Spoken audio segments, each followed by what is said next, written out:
Wurundjeri Willem. The Wurundjeri Willem, and this image here obviously showing the Mary Mary in Woiwurrung language, the Mary Creek that defines a significant dreaming story on the land that I'm from. So I wanted to acknowledge elders past, present and emerging, and also acknowledge any First Nations people that are joining us on this call from many other countries around Australia.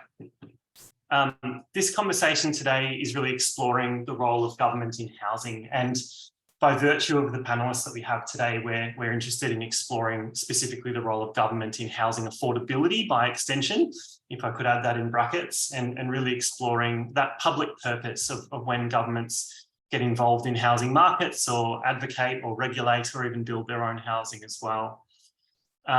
Some of the topics we're going to explore in particular is, how is Australia unique? You know, people say, oh, Vienna's done this and London's done that. What makes our context particular?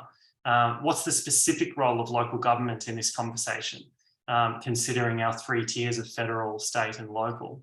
What exists between the market and social? What other models exist? And what are some of the emerging tactics for practitioners to achieve enhanced outcomes for housing affordability from a government policy lens? So to open the conversation, we're going to have Professor Peter Phibbs, and instead of a sort of lecture format, Peter, Anitra and Sophie, who are joining us, I'm going to introduce each of them as they kick off. And then we're going to have a quick positioning talk, and then it'll be more of a facilitated discussion type of conversation to really tease the best out of them. So I'll introduce them as they go, but I will start with Peter if you want to share your screen, Peter, as I introduce you. Sure.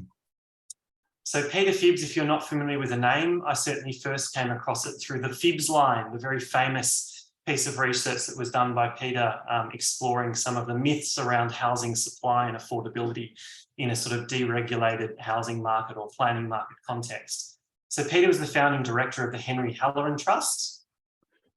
He's just taken my notes with his share screen. And the University of Sydney, a research trust established as a result of philanthropy, as well as a professor of urban planning and policy at that same university. He's now emeritus professor and runs a small consulting company focusing on training about the planning system and furthering the causes of affordable housing in Australia. His current interest is to improve the level of debate around housing affordability in Australia. His main research interests are in the area of affordable housing and the relationship between planning and housing supply. He's going to talk a little bit about his background and his many years in this research space, and situating some of the discussions at a planning policy and a broader government policy perspective before we drill into the subsequent speakers. So Peter, if you can take it away. Great. Yeah, thanks very much, Andy. And yeah, thanks for joining the session. It's a very interesting topic, the role of governments in housing. And I've been looking at it for quite a long time. I'm in my late 60s and spent about 30 years in the academy.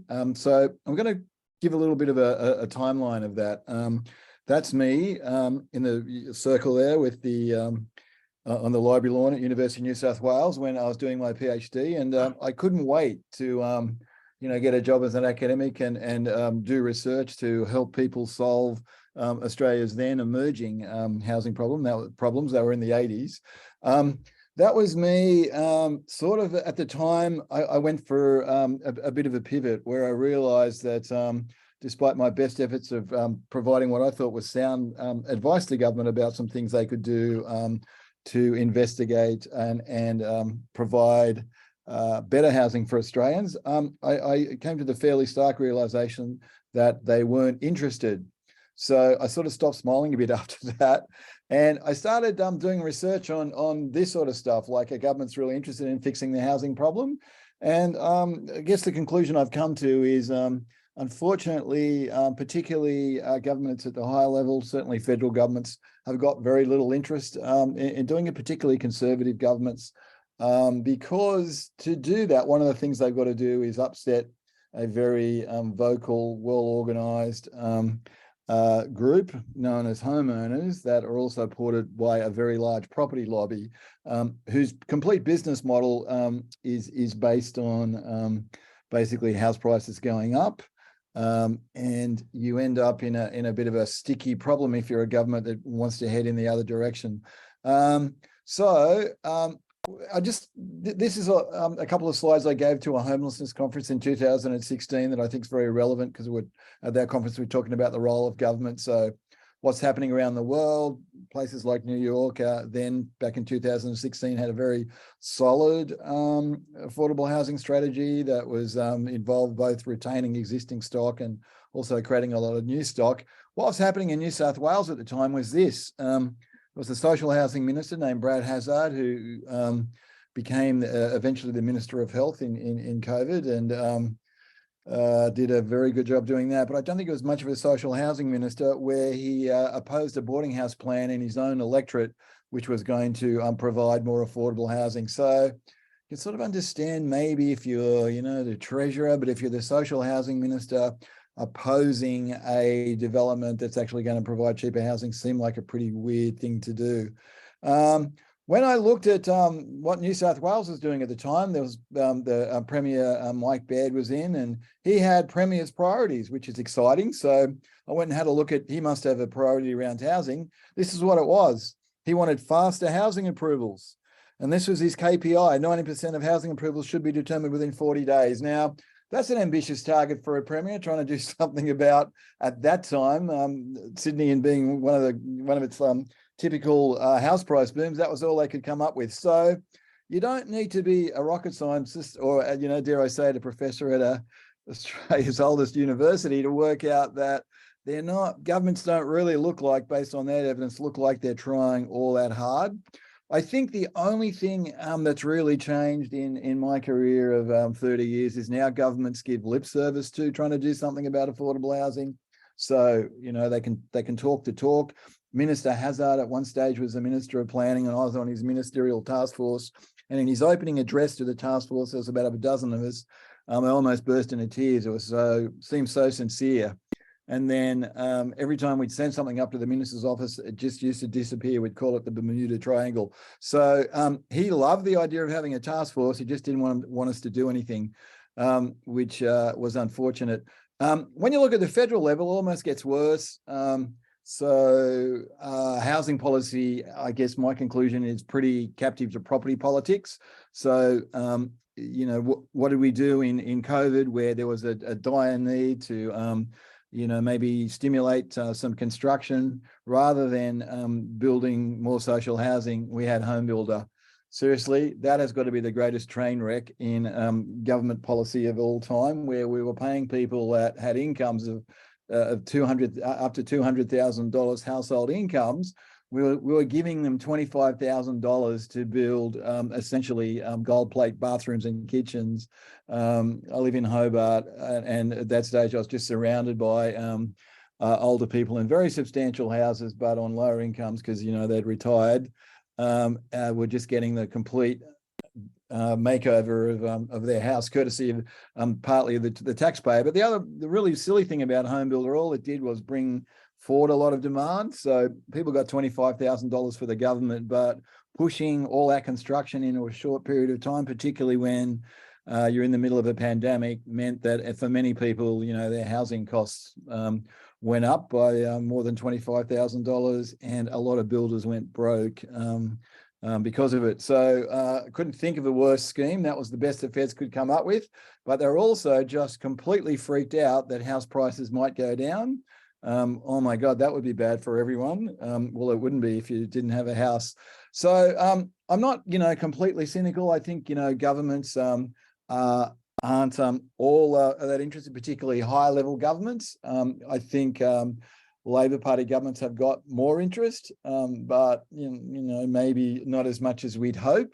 But I think some opportunities that governments could provide would be things like capturing value when the zoning of land has changed and dedicating the funds to affordable housing. So in the inner part of Sydney, for instance, if you rezone a detached house into an 8-story apartment block, you basically change or you increase the value of the lot for the landowner by about 400%. Clipping the ticket, charging some of that uplift rather than giving it all to the landowner or the homeowner, dedicating to affordable housing, I think is a pretty uncontroversial policy. I think obviously we're seeing some greater interest from the current federal government of building some more social housing, which is incredibly important. I think there might be some opportunities in the National Accord, but bit early to tell. It is a bit of a brochure. Local governments across the country, and it's good to see Sophie on the panel. She's going to talk about what's going on in her local government, but they're almost leading the charge in terms of doing some sensible projects.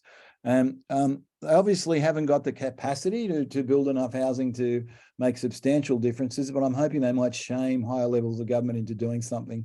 I think things will change, but I think things are really only going to change when we've got a substantial number of voting renters, and we can starting to see that now in many inner city seats across the country. We've got more renters than homeowners probably at elections, and I think you're starting to see some different political outcomes. So I'm a little bit battle weary after 30 years of trying to advocate what I thought was sensible policies, and I may as well have been talking to myself. But I think we could be at a juncture, and I'm going to leave the last slide, and which is just I think just the fear for the force of numbers of people excluded from the housing market as all the baby boomers shuffle off the coil might be a really good platform for change. Okay, that's it from me. Thanks, Peter. Next, we'll go to Anitra Nelson, who's joining us from Central Victoria. I'm assuming on the lands of the Judja Wurrung, Anitra, possibly. Anitra is an Honorary Principal Fellow in Formal Urbanism Research Hub from the University of Melbourne. She's researched housing affordability, specifically mortgage default and marginal rental housing for a number of years, with a specific focus around environmental sustainability of housing more generally and eco-collaborative housing, that being collaborative housing with a stronger ecological focus. She's also written extensively on the question of smallness and size, as well as principles of degrowth. She's currently working on a book progressing housing futures called Post-Carbon Inclusion by 4 authors led by Ralph Horn at RMIT University. Anitra, I'll pass over to you. Great, thanks very much. Yeah, you're right. I live on Jara country, the Judja Wurrung elders. So I'd like to pay respect to elders past, present, and emerging, who are the elders of the country on which I now speak. This was, is, and always will be their land. I spent 20 years as a part-time academic in the Australian Housing and Urban Research Institute at the hub that is at RMIT University, contributing to research on topics such as mortgage default, which of course is becoming a real concern again now as interest rates rise, and all of this is revealing the hidden risks of mortgage debt. So I refer to myself actually as an activist scholar. My own housing experiences have conditioned my research interests in exploring community-based and collective build initiatives. In the 1980s, I became part of a regional mud brick collective self-build program, which was run by the Victorian state government. And in the 1990s, I became a member of Common Ground Cooperative in Central Victoria. Later, I joined another cooperative on the peri-urban fringe of Melbourne, and both cooperatives have had strong concerns with autonomy, community, and environmental sustainability. So these community-driven models exemplify what I refer to as eco-collaborative housing, and that's a research interest which has taken me to co-housing and eco-villages in North America and Europe, culminating in this book, Small is Necessary, Shared Living on a Shared Planet. It came out in 2018, but you can actually now get it, access it as a PDF. So, and that's free. So in a complementary way to advocating for community-driven solutions, I see local government as a key potential force to better implement locally tailored housing initiatives and solutions. Because a lot of my research focused on ecologically sustainable dwellings, I moved to the University of Melbourne early in 2020 to join the Melbourne Sustainable Society Institute. Currently, I'm finalising, as Andy referred to, a manuscript called Post-Carbon Inclusion. My two key sole authored chapters in that book focus on degrowth as a holistic, philosophical and economic approach to living one planet footprints. Degrowth is about everyone living convivially in qualitatively rich ways rather than quantitatively over-consuming in growth economies, as if the earth and people have no limits. Besides co-editing this book on housing for degrowth, I've co-edited another book in the same series called Food for Degrowth, and I co-wrote Exploring Degrowth, a Critical Guide. So degrowth is very supportive of communities and enabling do-it-ourselves initiatives. Now, today, my degrowth advocacy is integrated into my everyday life in Castlemaine, Central Victoria. So late in 2019, our Mount Alexander Shire Council declared a climate emergency, committing to zero net operations, emission operations by 2030. And the community too has a target of zero net emissions by 2030. Everything was thrown off course by COVID-19, but this year we've progressed with what we call the Wararak initiatives. That's a horizontal structure stitching together a cluster of diverse semi-autonomous sustainability initiatives into a community transition plan. We not only look at cutting down carbon emissions, but also regenerating our local ecology and relocalising our economy. We emphasise culture, caring for country, and caring for community. So a current Wararak initiative established by the community-based Mount Alexander Sustainability Group and supported by council and funded by a community housing provider is the Zero Net Retrofits for Vulnerable Communities program. It shows how low-income rental properties can be retrofitted to zero net emissions and become more comfortable and cheaper to run. We're developing a strong My Home network already with around 150 individuals and organisations. We successfully pressured for a part-time housing officer in our shire to respond to the 25% increase in housing prices in 2021, and the squeeze on tenants as landlords capitalised on that housing boom, pushing out tenants and leading to raised rental charges. Our council, we've found, has become more receptive to local interest in formalising, for instance, tiny houses as an acceptable form of dwelling and in supporting affordable housing.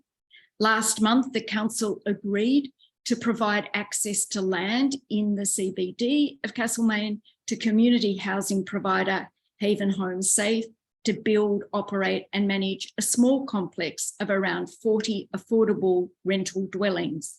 And that's a substantial number for a shire of just 20,000 residents. So working with council has proved really useful for us in implementing policies that we want and that we as a community support.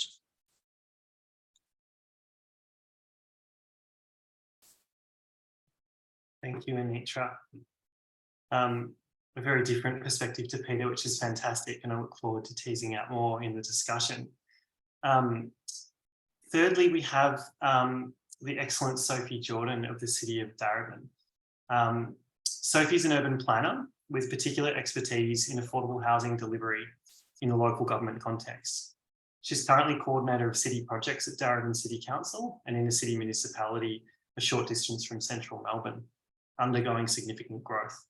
She has long held a passion for housing, having researched co-housing communities in Melbourne for her honours thesis and worked as a research assistant at Ahuri and the Tenants Union of Victoria, advocating for rental housing tenants. Since working as a planner, Sophie has delivered multiple affordable housing projects on council land and has led the council's advocacy efforts in affordable housing and its delivery through the planning system. And it's Sophie's experience both of advocating up to other tiers of governments, as well as finding ways to work within a local government context that I think are a really interesting dynamic to add to the conversation. Thanks, Sophie. Thanks, Andy. Yeah, great to be here, everybody. And I'm really thrilled to speak on a panel with Anitra and Peter, whose work I read as an undergraduate. So yeah, this is a great moment. So thank you for having me. So I'm going to talk about the local government context and what we've been doing at Darebin. Darebin's also generally very committed to social justice and addressing the climate emergency, and was the first government in the world to declare a climate emergency back in 2016. So they've got a really strong commitment to tackling the climate crisis and to tackling social justice issues in Darebin as well. So I just want to talk briefly about what, from the local government perspective, what we see as the roles of the different tiers of government. And Peter's talked really well about how some of these roles are or are not done. I think the federal government has a really big role in funding for social housing. They haven't played that very well in the last, 30 years, but with the recent election commitments, I think we're starting to see them want to step into that space some more. Taxation, negative gearing is another big issue that has an impact on housing affordability. That is also a very highly political issue. And one thing that I think has been lacking for a long time is a sort of national strategy and approach to housing and to urban development generally, but I think to housing in particular. And there was a recent announcement by the federal government to sort of take steps in that direction. So we'll wait and see what happens. I think the state has another role in funding, and in Victoria we've seen really large commitments to funding, and the big housing build and the social housing growth fund. Apologies for all my acronyms. But also in the delivery and management of social housing. And in Victoria, we are seeing the state government try and, I think, slowly step out of the direct delivery and management of social housing and have housing associations provide that,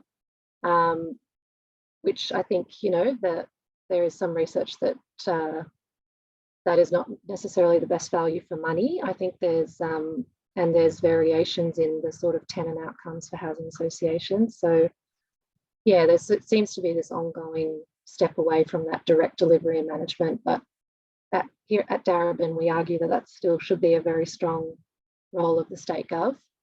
The planning framework in Victoria, the state gov sets the planning framework, and local governments can sort of select from a suite of tools. And that becomes really important for us in terms of making planning decisions and trying to get contributions from private developers for affordable housing, which we do try to do.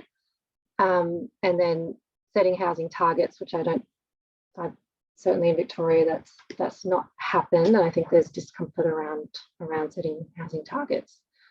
And then at a local level, council's the planning authority, so we make decisions on planning permits and rezoning. I'll talk a little bit more about that. We form partnerships. I think councils can contribute land to projects. Councils don't have large enough budgets to contribute capital funding to projects.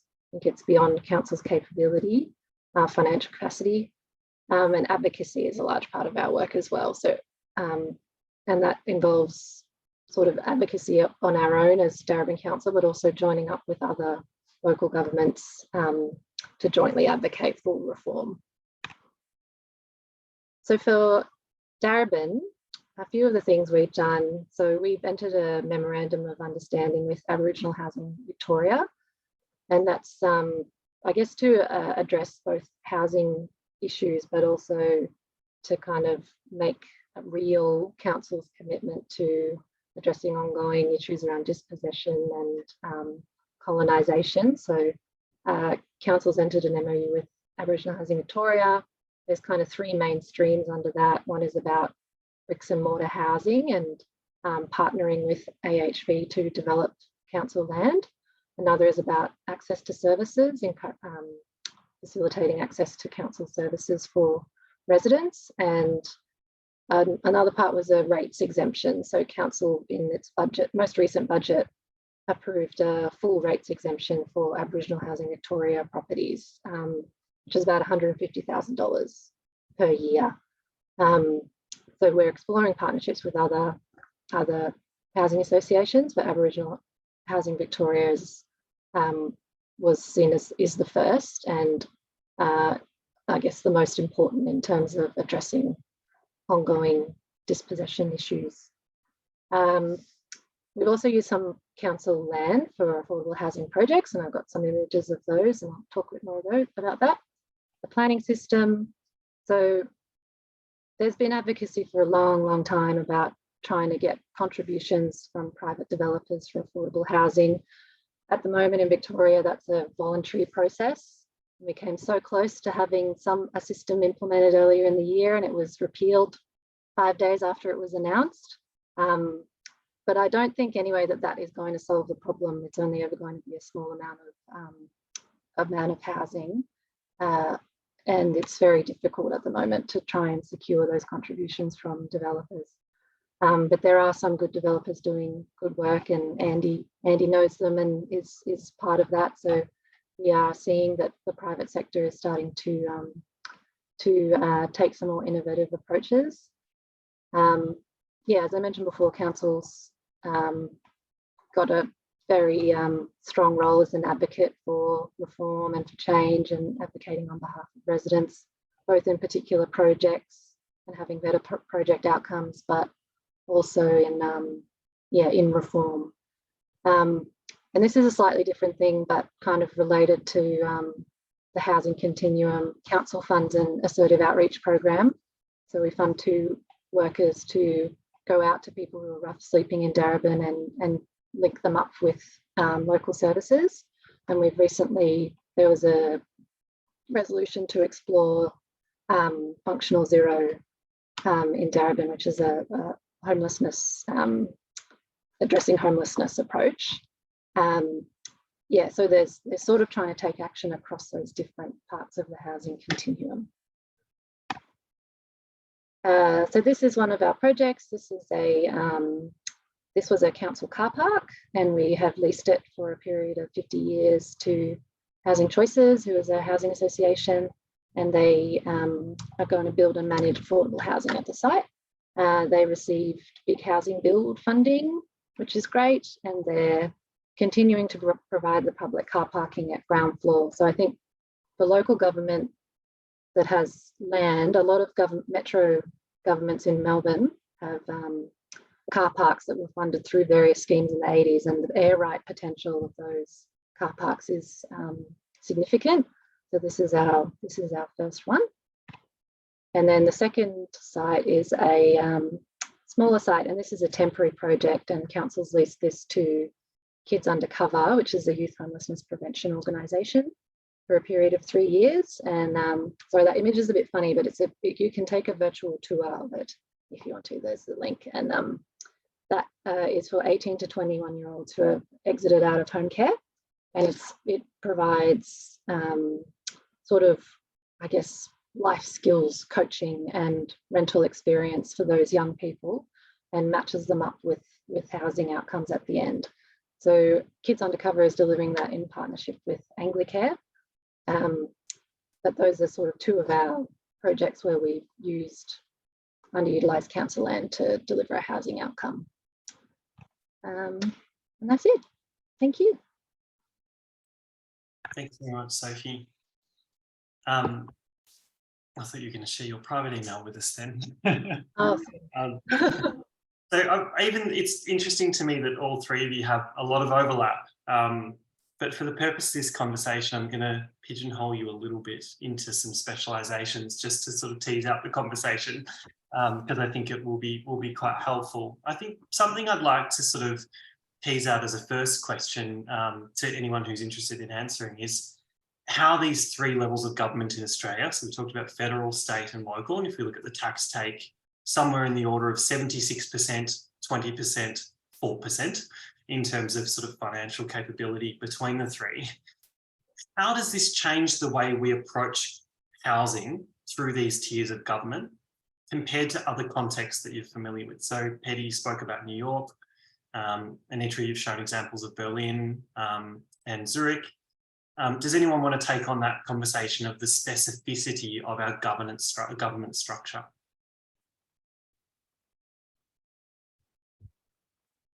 Yeah, I think certainly there's a lot of government to go around. I think one of the dilemmas in Australia has been that's been just an opportunity for different levels of government to blame each other, which has been a very discouraging thing. So federal government, and the Falinsky report, which is a cracker, I'd really commend you reading the foreword where Falinsky claims that a group of sort of housing academics and planners were running Australian housing policy for the last 20 years. No one told me because that would have been fun. But the claim that the only problem is state governments aren't providing enough housing supply because they got crappy planning systems or whatever. So they blame the state government. And then the state government says, well, the only thing wrong with our planning system is local government who, are responding too much to NIMBYs and not doing anything, and it's their fault. So it's been a bit of a blame shifting circus rather than different levels of government actually taking some initiative. And I think that's been the discouraging thing. And when you look overseas, particularly Europe, where there is some very effective policies, I mean, the local government's got maybe a bigger role in Europe in certain countries, but they've also got much better levers. They're usually better financed, but there's also a history and tradition of quite a significant amount of social and affordable housing, co-op housing, and other less individualistic for-profit housing types. I don't think I've done much of a job answering the question. I think the unique challenge in Australia is actually trying to get governments to collaborate rather than blame each other. And I think, there might be an opportunity now. We're going to have a federal Labor government for a while. Potentially we'll have, maybe more Labor state governments that might be in a better position to collaborate. So he's hoping. Does anyone else want to have a go at that answer? I'd just like to say that I think it'd be really great if local government got about 50% of the money and, the power over housing, and federal government had about 20%, and it was more kind of like very much oversight. And yeah, because partly I say that because I think that it's much easier to have a very robust, democratic and responsive government at the local government level. And if you look at Melbourne, for instance, we've had massive problems because of developers and their kind of influence on the state government. So the centralisation of power really aids big players to collaborate with big political players. And if you actually had more local government action, well, then a lot of that power is actually broken down. And so developers could, might be more answerable in a sense. We just had lots of defects in apartment buildings and all of that kind of thing. And I just wonder how it would play it out if there was, more power and action at that level. I think it's such an interesting point, and the sort of fragmentation you allude to, Peter, comes back to that question of clarity of role in the housing conversation. What is each role of government? How is that articulated in clear public policy that gives everyone a roadmap? And then how is funding allocated? I think Jasmine's question, which we'll come back to, will be a good one to talk about your Commonwealth state housing agreements and how that was done. Something I'm really interested in exploring with Peter, you've obviously you've worked a lot in New South Wales context. I'm really interested in the conversation around what's happening in Victoria at the moment. 5 years ago, perhaps in Victoria, we would have had a very similar conversation. We have a lower starting point of total number of social homes in the housing market at 3.5%. I think it is most recently of all housing. And I'm interested in, however, what's happened in recent years in Victoria, which is with the big housing build. So we've got Homes Victoria has been set up to undertake a program, large scale of public housing. In reflecting on the state taking on that role with a newly formed agencies, do any of you have any particular reflections on your experience of that program? Any thoughts on it? Yeah, I can talk a little bit about the Darebin experience. I think when that program was announced, we were just amazed at the scale of investment that was being undertaken. But very quick, I mean, it's still not enough. Like, it's $5 billion, but there's still more that's needed, and more commitment is needed ongoing to deliver the housing we need. I think going to Anitra's point earlier about the kind of local decision making, I think one of the challenges we've had at Darebin with the big housing build is that most of those developments go through a state permit approvals process. So local government is kind of, its role as planning decision maker is taken away. And that is because it's seen as a fast track process. These are seen as high priority projects, and they want to fast track them and want to prevent them being delayed at a local level. But it does make it really difficult, particularly for councils that are supportive of social housing, when they lose their ability to really influence the outcomes in a meaningful way.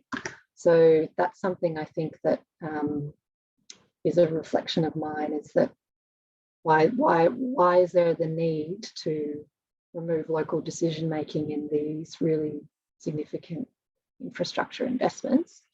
And if the planning system is not delivering the outcomes we need, then we need to reform the planning system and not remove local government from that process.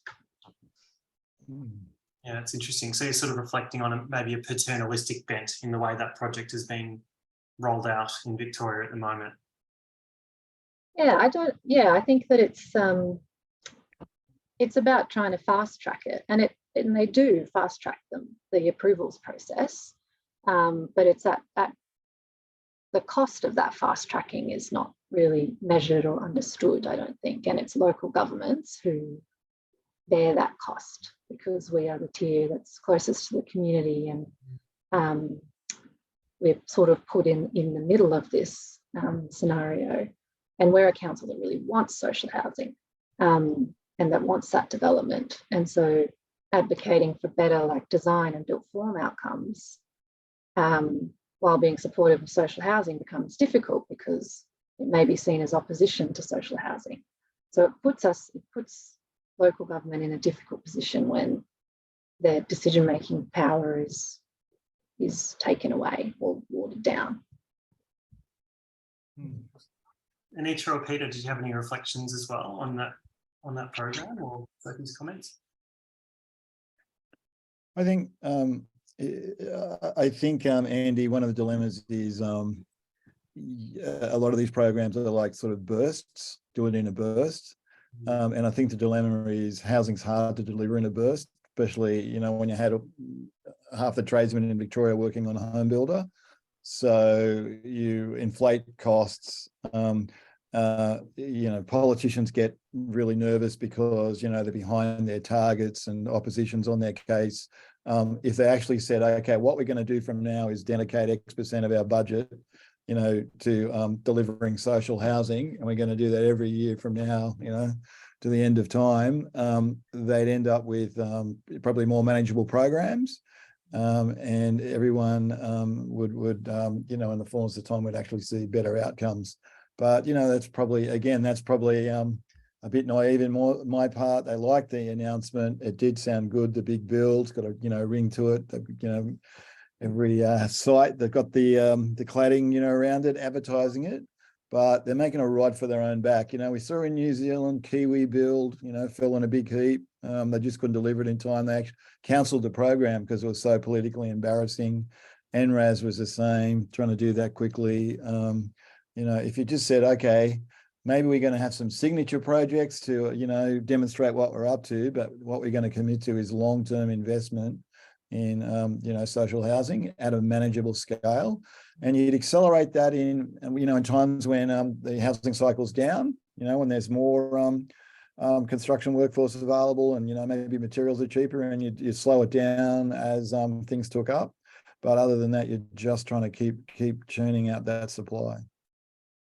It's a really interesting conversation in the context of this capacity building. If we think of a team like Homes Victoria building, I don't know how many people work there, perhaps 60, a government department of a significant number with the skill to undertake, procure, develop, physically build housing. And if that is to be scrapped at some point in the near future, that extraordinary loss of corporate memory. And I'm sort of interested in you talk about subsidiarity as a principle and having a stronger local role. Would you advocate for a local government having a team of 20 project managers and development managers delivering this, or would you see a different way that local government could implement a similar type of program?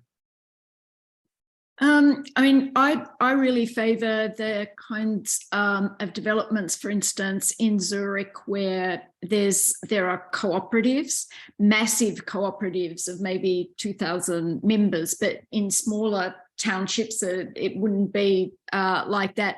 And how these cooperatives is that they're essentially run by residents. But interestingly, in the Zurich case, the local council has at least one member on every cooperative board of directors. So this really facilitates very easily keeping tabs and on what's happening in the cooperatives. So there's accountability, but at the same time, it also facilitates the cooperatives being aware of what's actually happening in the city council. In that instance, the local architects, you know, who are really good project managers, are all part of that big complex kind of picture. So I would see actually having there being much more sort of sharing, you know, public-private partnerships in that kind of sense, so that you wouldn't be having something that is more like states or cities, you know, consolidating roles, but rather that they're community run. And, you know, there's a lot of energy for that. And as you know, in Zurich, they're really comfortable, really well-designed apartments that come out of this kind of concentration on that model. It's an interesting tension with what you're saying, Sophie, because I guess in a sense, Anitra, you're talking about an outsourcing to a degree, or a less top-down model led by the state. And Sophie, in the context of your comments about state-managed and owned public housing versus the community housing sector, what's your feeling about that sort of approach, where it might be sort of a partnership but outsourced to private actors in delivering that housing?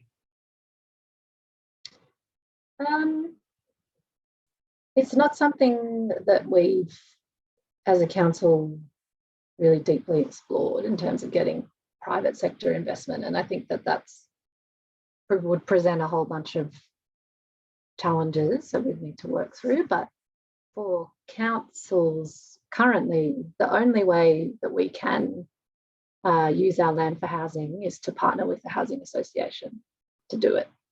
So we can't build it ourselves. We can't apply for or receive funding. And it's also not, we don't have the people or the capacity or the corporate knowledge to build housing or manage housing. So I think there is, you know, comfort in doing that, in partnering with housing associations. I think partnering with the private sector is another step.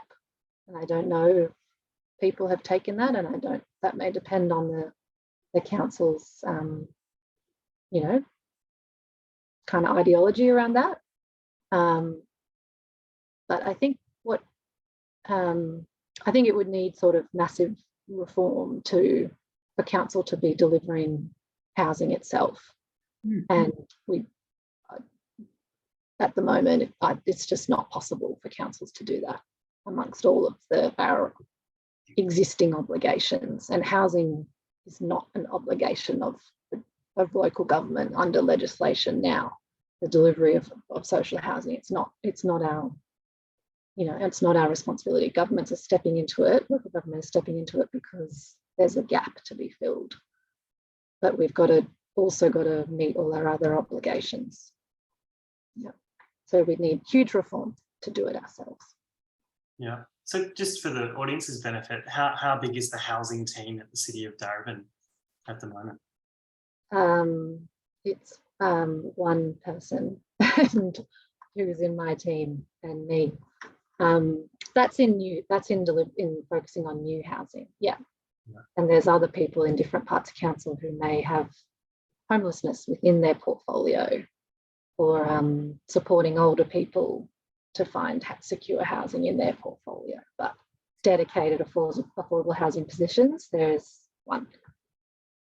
It's quite remarkable, this sort of financial difference in capacity between the different levels. And working in the City of Melbourne, I was quite shocked to compare the annual capital works budget for the City of Melbourne was significantly less than a basic average development that I would work on a week-to-week basis. That's a single private development of 300 homes, far larger than that capacity. So there's a really interesting imbalance, both with the private sector, of course, but also in terms of local and state under our current paradigm. And obviously, Anitra, you're advocating for a real shift in that. If we do want to sort of jump a bit more into that sort of alternative housing space, and I'm using that term very loosely, but somewhere between the speculative market and sort of regulated social housing, I'm interested in that space, what the specific role of government might be and how that might change government's role. Peter, perhaps, do you want to take that one on?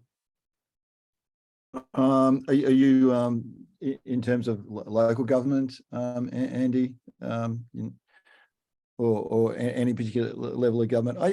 I mean, I think, I guess, I've got that underlying issue. I'm just not sure whether governments, other than some specific local governments, have really got their heart in it at the moment, which just sort of underlines my confidence in governments maybe leading that role, leading that charge. Like even at the moment, we're the national government's building some additional social housing, and instead of investing their own money in it, they've set up a housing fund and they're getting returns from the fund. To do it just seems like the cart before the horse. We used to say the only people not investing in Sydney's housing at the moment are governments, and everyone else realises what a good deal it is. And the Public Housing Corporation's balance sheet sort of improved by about 40% over the last 20 years, so and the response to that is simply to sell it down. They're not building any new housing. They're really replacing some clapped out old housing by selling off 70% of the land of the private sector, which you can only do once. So I think that sort of undermines, just that my sort of sense of government in in that. Like, I see some exceptions at local government, but I also see some pretty crazy things happening at local government in Sydney where, councils have more or less given away floor space and yield to some of our richest developers when they could have, achieved, considerable benefits for affordable housing. They're just too stupid or not interested, to think that that's important. And they just think it's exciting that developers want to build tall buildings in their municipality, and won't it be great because it will get more rates. So I think that's the dilemma. On the other side, the work I've done recently with some local governments that are really interested in housing, City of Sydney's just hitting it out of the park at the moment in terms of building up capacity, but also a contribution base. And they're a very wealthy council, much bigger than the City of Melbourne. So that's a real opportunity. But what's happened there, you've had a had a CEO and a mayor that's been running, not running the show, but been in place for 20 years, and it's taken a long time to get momentum. And now they've got some. But the dilemma is, in any government role, based on democratic processes, you're not sure whether that program you start's going to get finished if another party or group of people get in and think they should do something differently. So I hope that's not too negative. Maybe just to refocus the question back to specifically alternative housing models, Anitra, if I can pass to you, are you seeing any examples in your area or in other parts of Australia where local governments are exploring this space in between? You spoke about Zurich cooperatives, for example. You've mentioned examples like Bend of Islands, etc., around the bend. Are you seeing, is this entirely sort of citizen-led private initiative, or are you seeing a role for government in enabling these types of housing models as well? I think that those kinds of models have really only been able to develop or flourish unless they were very pig-headed and almost went under the radar, or they actually managed to get councillors who would champion them, or they had planners who were particularly open. For instance, my understanding is that in Denmark, in Western Australia, they've been quite open to tiny houses and to cooperatives, even though the state government, for instance, the Western Australian state government, isn't sort of like really prone to tiny houses. So what you find is that local governments can actually exercise sort of exemptions, and when they allow that kind of thing to happen, they can sort of argue that this is just kind of like a unique situation, but it can become preemptive, and it can also act that they can sort of operate on the basis of pilot projects. And when they do that, you get a kind of crack, because people can actually see something that they couldn't otherwise imagine operating properly there in their local environment. They can see it, they can feel it, and observe what's happening. And that's where I think that a lot of alternative developments have flourished, in areas where people actually do that, and then they'll often attract other people, and it's just kind of like snowballing. Yeah, I think it's really interesting. And Sophie, our sort of conversation lead up to this event, you spoke about, well, we're not going to be building a couple of thousand homes, but we can pilot new initiatives and explore new ideas. Do you see that as a kind of continuation of Anitra's point? Yeah, definitely. I think so. Both those projects that I showed earlier were, like, I guess, demonstration projects. Like the 50-year lease was a new kind of model, and we didn't know if a lease model would work or secure funding. So now that model has kind of, we can show them that it exists and it's worked, and it's and at the end of 50 years, council can make another decision about what happens with that land. And I know of other councils, and state gov has explored leases as well. So because we can't deliver housing at scale, our thinking is that we need to deliver projects that have some other kind of benefit. So this one was about the lease. The Kids Undercover project is a pilot program for them, and they're like evaluating that and rolling it out in other places. So we are trying to use our projects to demonstrate something else that others can then implement. Yeah, so a smaller number of projects, but more experimental when you do them, as I think maybe Peter said, embarrassing others at other levels into action with their projects. The ground lease is a really sort of stark contrast, as you sort of refer to as the New South Wales example of selling off public housing in places like Glebe and Redfern and Waterloo. Is there a reason why governments are reluctant to explore the leasing of land, i.e. retaining its ownership long-term, but facilitating lease development? Do you have a sense, Peter, of why that's something that hasn't been a dominant model? Yeah, New South Wales done a little bit in the Rocks, they're 99-year leases, but I think really they're just getting the urge from you know, the big end of town that want to get involved in those projects. So a lot of those I think it's called Community First in New South Wales. You know, the bidders are large development companies, Stockland, Lendlease, and I think you know, they want to do with the devil that they know, which is just getting the land freehold. So I suspect they've just talked the bureaucracy out of 99-year leases because it's, you know, they're thinking it's too weird.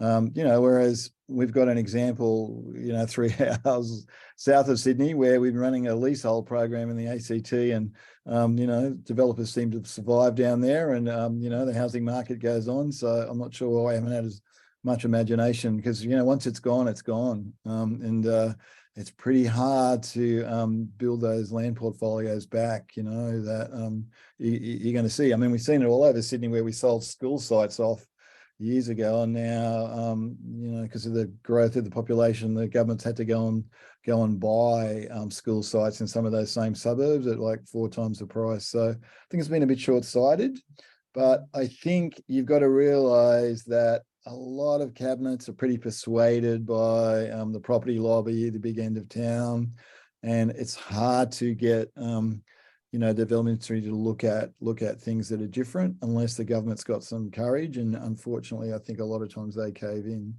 which is not great.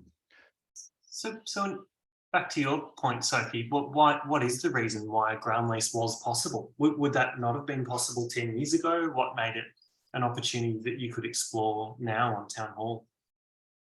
Well, I think that, yeah, it's interesting. I think that our council was willing to take the risk that it wouldn't happen. You know, that it was, the sale of the land was like,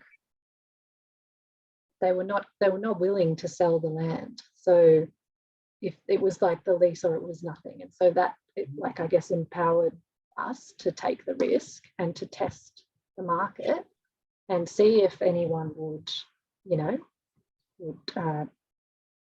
apply to be the tenant, the leaseholder. And they did. One housing association did.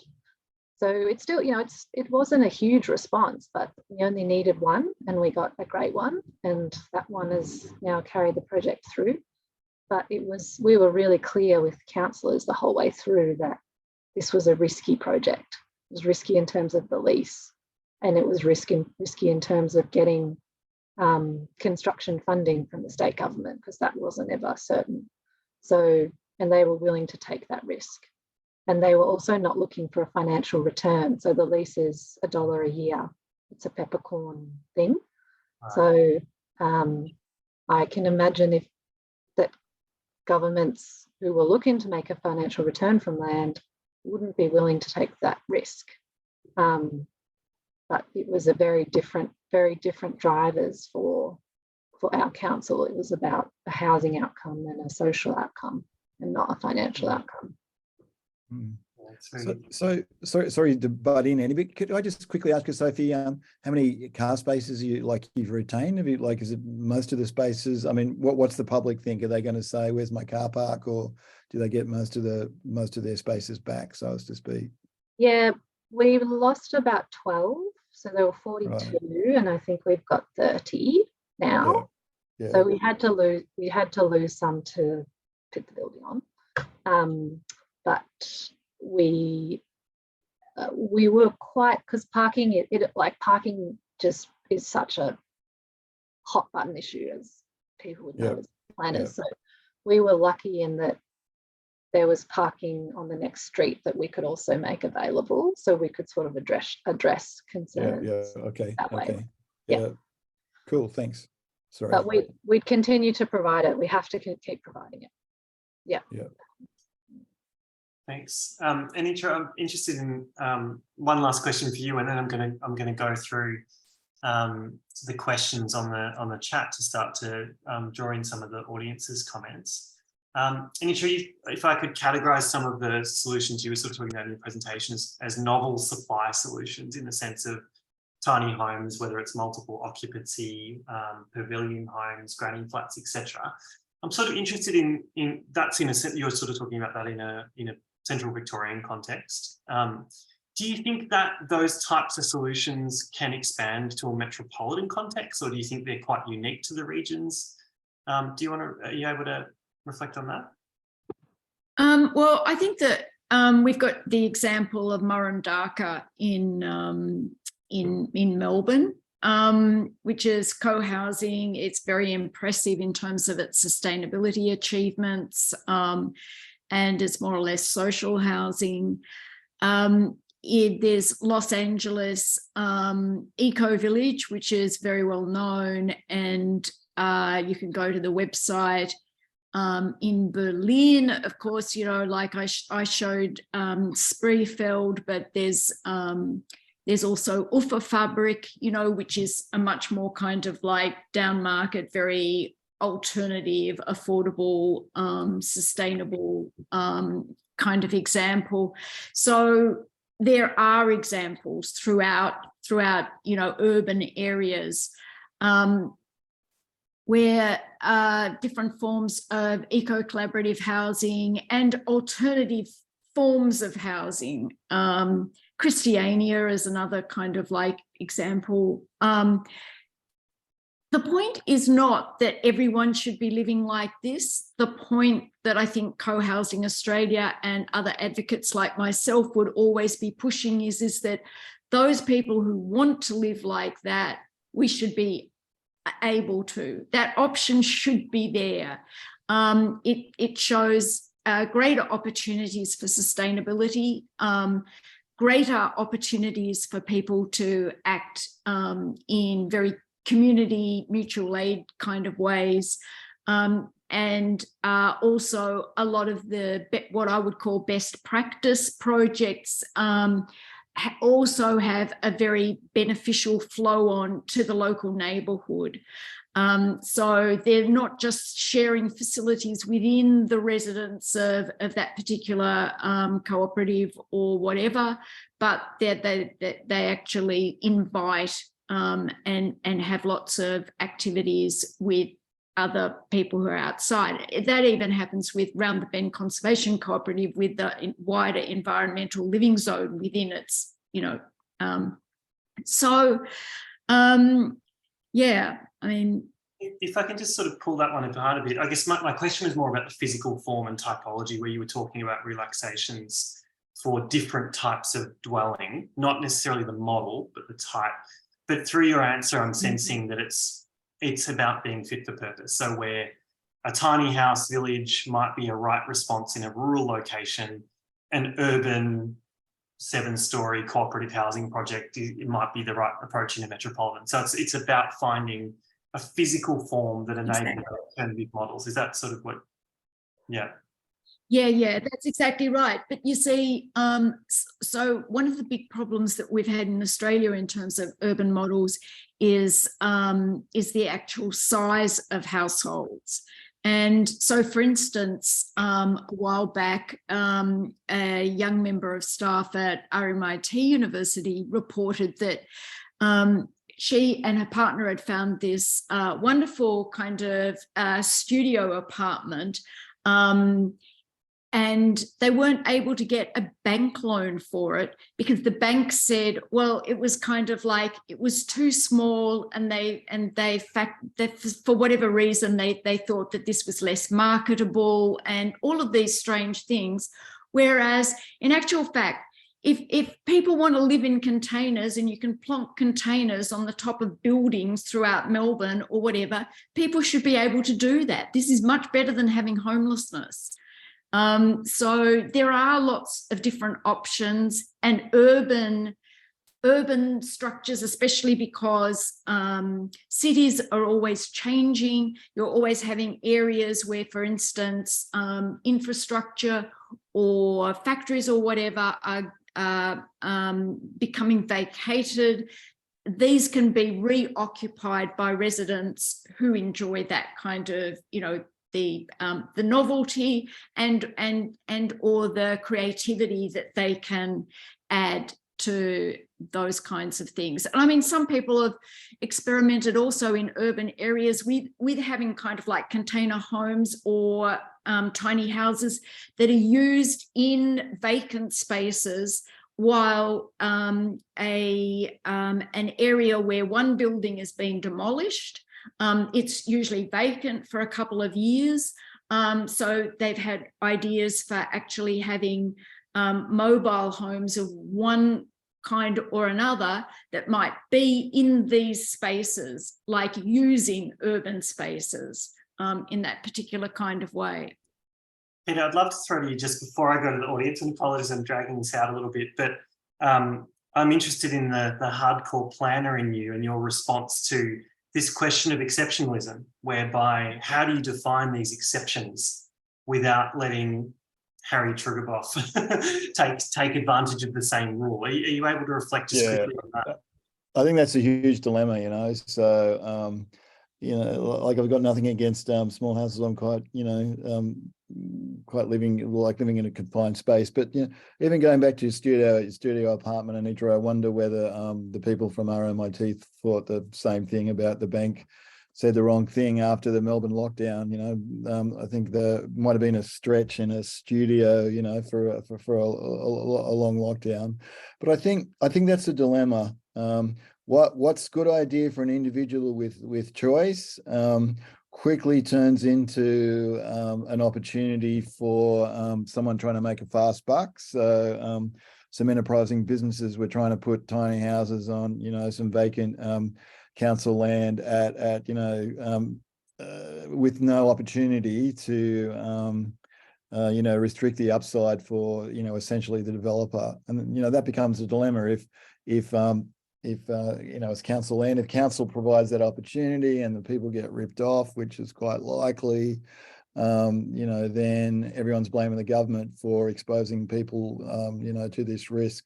So it is a dilemma in planning to provide opportunities for, you know, like a niche product that you know, could be fantastic in the hands of a creative individual, without providing a precedent where tiny homes just become an opportunity for people to squeeze you know, a lot of profits out of a tight site that I'm not thinking is a really great outcome if that's the only choice people end up with.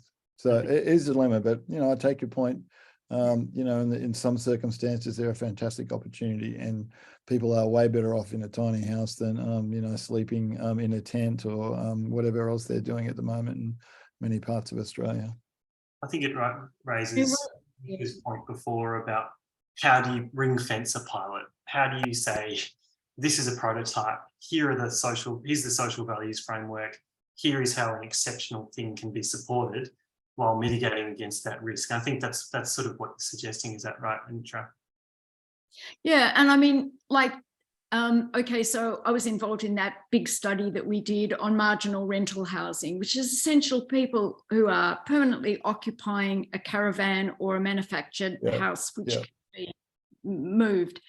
And typically, these are actually on riverbanks. They're you know, already we have all the kinds of conditions that you're talking about might be risks if we did alternative housing. Okay, we have lots of renters in Melbourne complaining that the conditions that they're offered in private rentals are unacceptable because of mold and all of these kinds of these issues.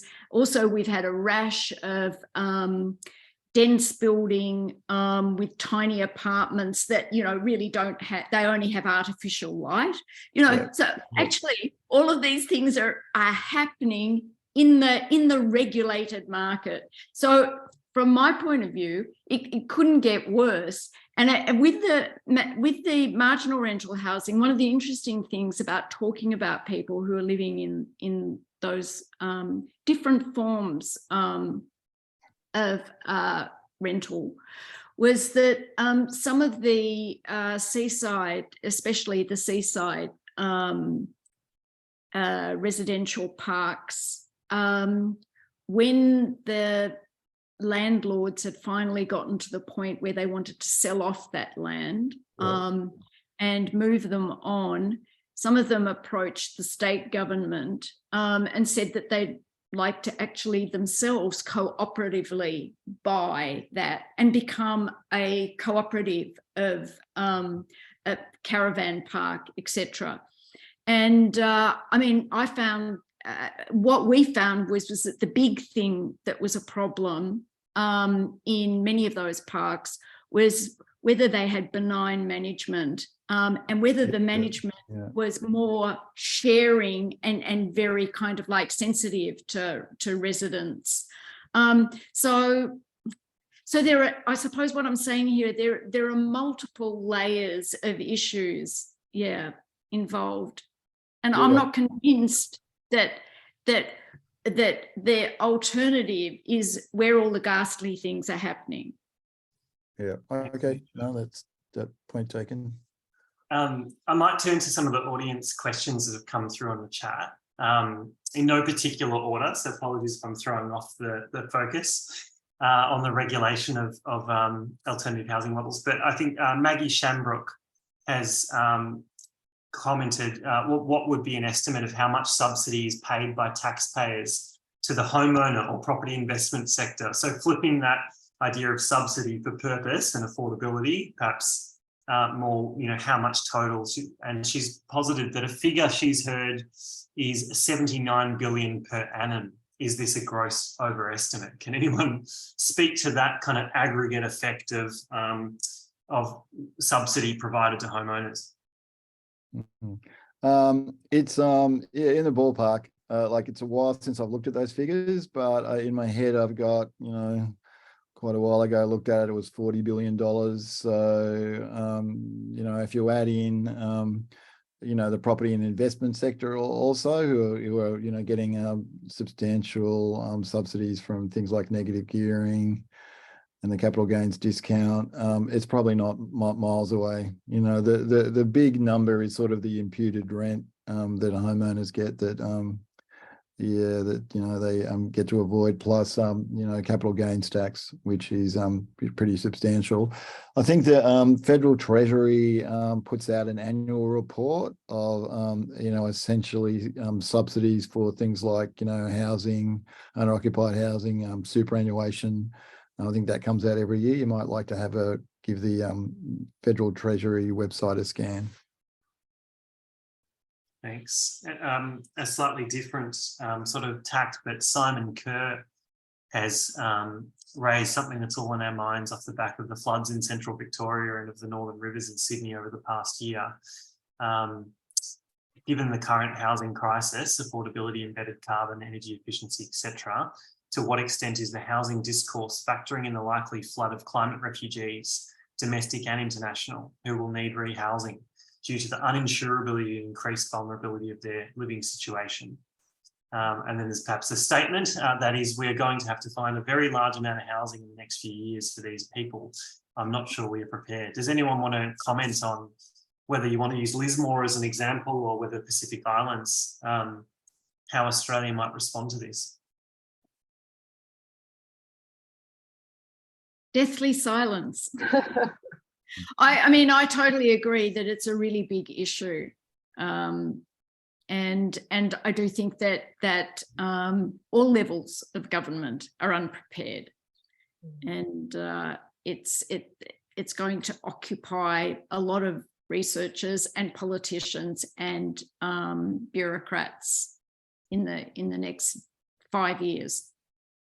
Mm-hmm. Yeah, like even in the case of Sydney, Andy, we've had like this part of Sydney called the Northwest Sector that's, been supposedly a growth corridor. And, it's in the Hawkesbury and Nepean catchment, one of our major rivers. And just the latest data and, just the rain events this year is suggesting that that place is just completely off limits now for new development. Even with things like, raising the level of the Warragamba Dam. So you're looking at, well, where are we going to put all these new people if we can't put them there? We just assume that we could. So not only are existing people at risk, but locations for a lot of future housing in certainly in Sydney is really at jeopardy here. So I'm really going to have to put our skates on to think about it, because you're looking at places like Lismore. We're spending $800 million, doing some repair works and buying out some people in the worst areas. And if that's a pretty small community. Imagine if you had to do that in major catchments in Sydney and Melbourne. You're looking at very large amounts of money, and certainly the insurance sector isn't be able to cover all that risk. You're looking at quite a load for government, and we still pretend that sea level rise and these flood events are just like some one in 100-year circumstance and it won't matter. But people really need to go look at that rainfall data and think about where they buy housing, because man, there's a lot of places that were probably good places to put housing 20 years ago that now are just risks for everyone, but particularly the poor person that's got the mortgage on the property, who's paying it off. Yeah, by way of an example, Bendigo during October had 6 times the amount of rain that it would normally get in an October, and we've still got months of rain coming. And I find it really amazing, because water moves, so it's not confined to one area. It just keeps on kind of going all the way through lots of communities. It's remarkable how little understanding we have of the constant shift of natural processes and how precarious our current benign climate has been at the end of an ice age in sort of geological time. I think the next question sort of plays into this idea of where the housing, if it's hazard mapping of flood, landslip, fire, if it's character and heritage, if it's habitat, agricultural, high value agricultural land, where is left? And Alison asked the question, where the housing goes and what types there are is a major planning issue with respect to habitat. So picking out one of those potential aspects that determines where housing can or cannot go. Is there anywhere where this is done well? I guess the question is probably suggesting the way in which we allocate housing to avoid habitat destruction.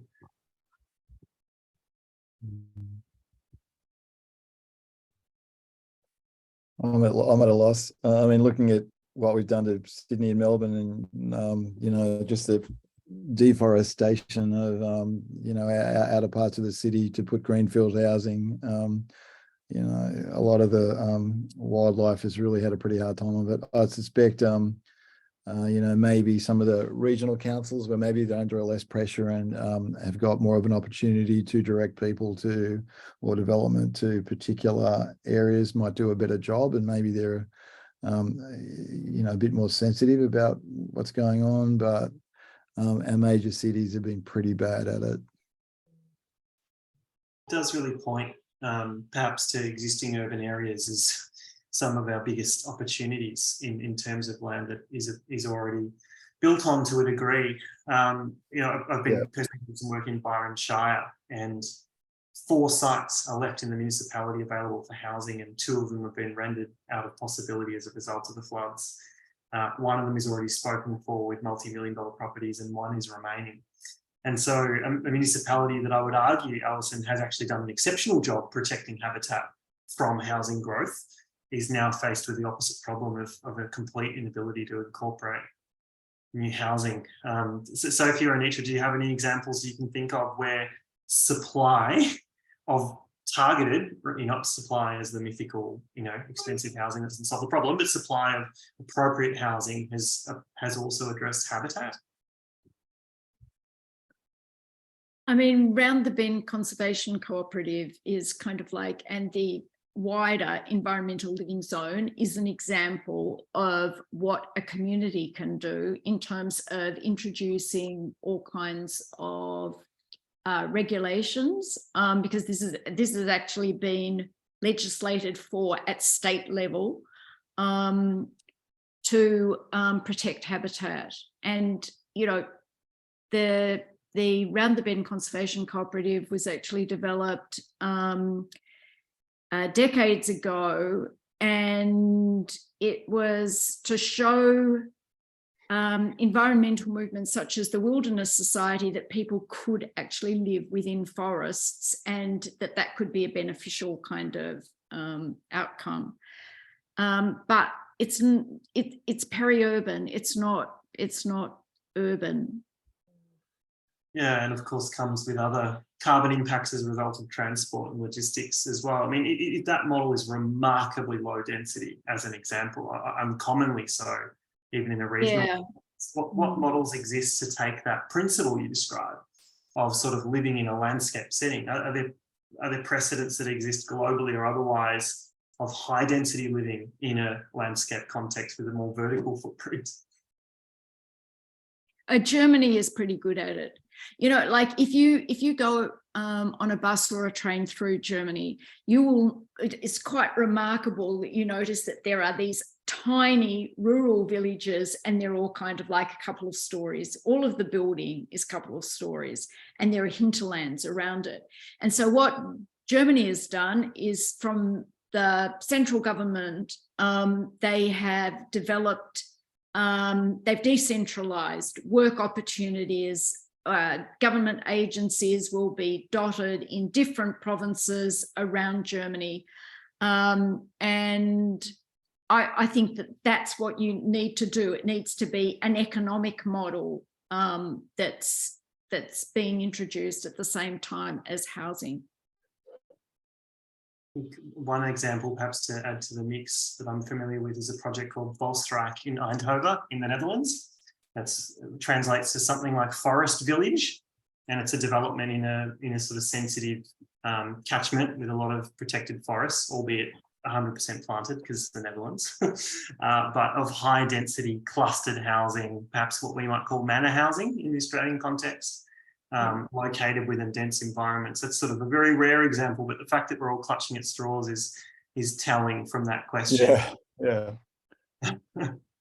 You certainly don't walk past them, going around our capital cities all that often, Andy. Yeah. No, and I mean, the famous example that was built by Landcorp in WA of the Gen Y house is sort of as equally as famous for its achievement as its inability to replicate after being built as a prototype. We're still sort of grappling with that.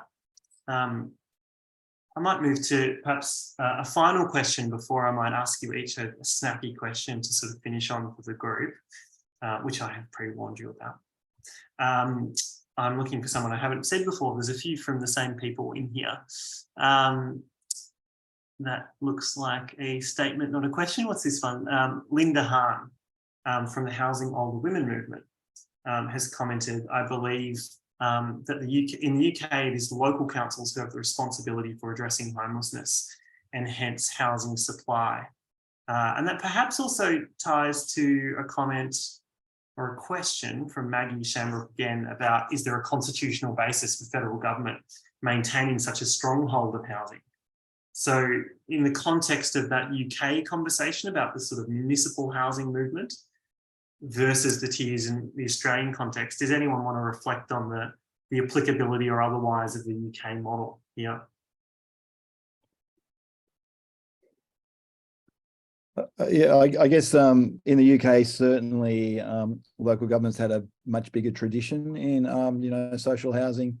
So, a lot of local governments, sold some of their social housing off or sold it to tenants under Thatcher. But even now, a lot of them have got substantial, social housing stock. They're sort of much bigger layers of government. They're seen more as a delivery arm of state government probably than in Australia. So, certainly they're pretty engaged in homelessness, but they're not doing that from their ratepayer base. They're doing that usually being funded by the national government, but they're the delivery arm in a way that the state government really does that in Australia.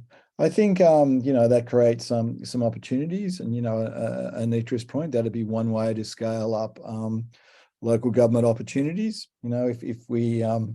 If there was an opportunity to bypass some of the state government who maybe been pretty slow. I think you got to remember, but like the federal government hasn't got many housing levers.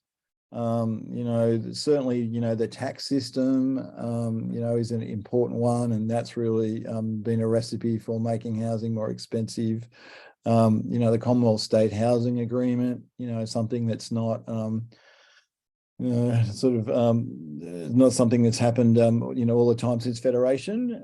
It's sort of waxed and waned, and it's definitely on the wane at the moment. There's been much less interest. Some wonderful things happen under old Commonwealth State housing agreements where there was discrete funding for co-ops, for instance. I think one of the audience pointed out, Jasmine Palmer. So I think there's been some opportunities in the past, but I think the federal government talks a big book in housing, but tends to, in many cases, not do much. And their main role in the housing market seems to blame the state governments for having crappy planning systems. Perhaps as a bit of a conclusion, if I can go around to each of you, starting with Sophie. And you probably do this in your day-to-day job anyway, so it's not a novel question. But in light of the conversation we've had, if you had 10 minutes with the Minister for Housing in state government, and you could make a recommendation for something that's not currently being explored adequately in your view, what would that be? And I'm going to ask the same question of the other two. Well, I think treating housing as essential infrastructure, and that goes to the funding point, like having ongoing dedicated funding for housing, for social housing specifically. Yeah, that would be my main one. So as opposed to the quick burst of a couple of billion, Yeah. longer term. We need a couple of billion every year forever. Yeah. And I think that housing is treated differently to schools and hospitals and essential transport infrastructure. It should be treated in the same way, funded in the same way. And then the government can then also get the benefits that come with it being essential infrastructure. Right, starting small. Anitra, if you want to have a go at the same question. Yeah, well, look, I can only iterate that I think that in terms of welfare, a housing first policy is absolutely important, and that social housing, we really need to increase social housing. But what I can add is that one initiative which has been rolling around researchers for decades and decades, but never gets any traction, and I don't know why, is that, we could have the majority of our superannuation funds going into housing loans, and it could be used in terms of social housing. It could be used also for giving young people, first home buyers, loans, and this way the government would actually have a lot more control over housing in every way, shape and form. Peter. Oh, thanks. Yeah, well, I was going to say what Sophie said, so I've got to say something different. Well said there. It is infrastructure. If it was bloody, if people thought it was a road, oh my God, we'd have a lot of houses, wouldn't we? But I guess my point, and doing some research on this in Hobart at the moment, my word to housing ministers would be do something about short-term rental markets that are absolutely tearing apart so many communities. We've seen in the regions with COVID, in Hobart City, something like 8% of the rental markets disappeared into the short-term market, and it's just really chopping up rental markets for long-term renters. And I think housing should be used for someone to live in, not to become a hotel for a tourist, particularly when there's so many vacant hotels that they could use at the moment. And, that's another classic area where, some very effective lobbying by firms like Airbnb, they're essentially lobbying companies, they're not housing companies, have managed to convince governments, certainly in Australia, usually full of, unfortunately, old white men who think anything to do with the internet must be cool, has just really blown up their own market. And, Tasmania is a poster child example. And I'd be telling the minister to, maybe get outside, walk around and have a look at all your long-term rentals that are now happily housing tourists, while people are bloody sleeping in the street because there's no housing. That would be my suggestion. I don't think they'd probably kick me out, Andy, before I got in the door actually. But anyway, if I could get a pitch, that'd be it. Thanks very much, Peter. And thanks so much for the attendees that have stuck around. And for those of you listening to this some days after today, the 9th of November, and I hope you enjoyed this conversation. And I think helpfully a number of the participants have put up their contact details as well on their slides if you wanted to ask further questions. But that draws to a close our session, and I understand hopefully the last event of the day for the NENA event, and I hope it's been really interesting for you all. And thanks again so much to the participants for joining me in this conversation. Really appreciate it. Okay, thanks everyone. Thanks, everyone. Nice to Thank see you. everyone. Thanks. Cheers.